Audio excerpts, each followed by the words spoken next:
अस्सलाम वालेकुम दोस्तों, ऐसे अच्छे वीडियोस के लिए रोहुरा चैनल को सब्सक्राइब कीजिए। रमज़ान के पहले 10 दिन यानी रहमत के दिन हम पर साया फगन है। तो आइए एक बहुत ही सादा लेकिन इंतहाई ताकतवर मामूल की बात करते हैं। एक ऐसा मामूल जो हर फ़र्ज़ नमाज के बाद अपनाया जा सकता है ताकि इन मुबारक अय्याम से हम सब हकीकी मानों में फैज़याब हो सकें। ज़रा इस सवाल पर सोचिए, मसरूफ़ ज़िंदगी, काम का दबाव और ज़िंदगी की भारी जिम्मेदारियां। हम नमाज पढ़ते हैं, अल्लाह के सामने खड़े होते हैं, लेकिन फिर सलाम फिरते ही जल्दी में उठ जाते हैं। ये एक ऐसा ख़ास लम्हा है जिसे हम अक्सर खो देते हैं। और यही तो अल्लाह का वादा है, ख़ास तौर पर रमज़ान के पहले अशरे में। रहमत तो जैसे बारिश की तरह बरस रही है, और ये रहमत हमारे माजी, हमारी गलतियों, हमारी माली परेशानियों और हमारे खामोश आंसुओं सब पर मोहित है। तो इस रहमत को हासिल करने का पहला कदम क्या है? ये कोई रस्म नहीं, बल्कि ये अल्लाह के साथ एक बराह रास्त गुफ्तगू है। हर फ़र्ज़ नमाज के बाद सिर्फ 7 मरतबा सूरतुल फातिहा की तिलावत करनी है। जी हाँ, फजर से लेके इशा तक हर नमाज के बाद। इस अमल में बमुश्किल 2 या 3 मिनट ही लगेंगे। ये चंद मिनट सब कुछ बदल सकते हैं। जब कोई कहता है अल्हम्दुलिल्लाह रब्बिल आलमीन, तो अल्लाह जवाब देता है।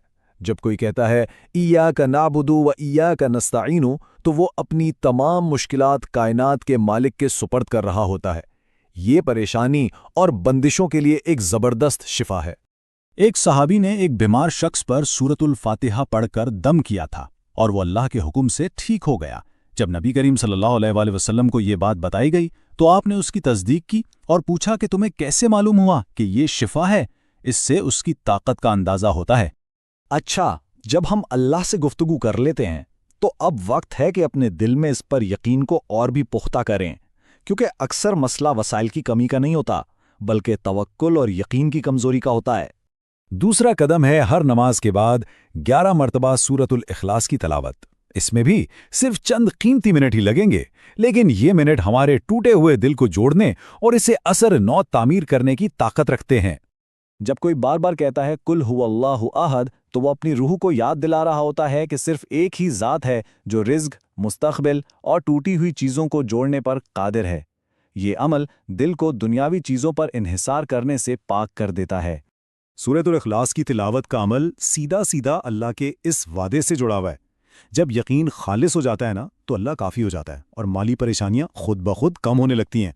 अब आते हैं तीसरे अमल की तरफ, जो इस एहसास को ख़त्म करता है कि ज़िंदगी में जैसे कुछ रुक सा गया है।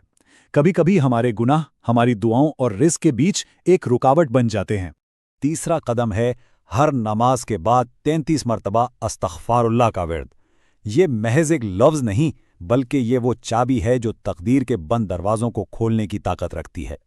कुरान खुद इस्तिग़फ़ार और रिज़्क़ के दरमियान एक बराह रास्त ताल्लुक़ कायम करता है। अल्लाह फरमाता है, अपने रब से माफ़ी मांगो, बेशक वो बहुत बख्शने वाला है। वो तुम पर मूसलाधार बारिश बरसाएगा और तुम्हें माल और औलाद में इजाफा देगा।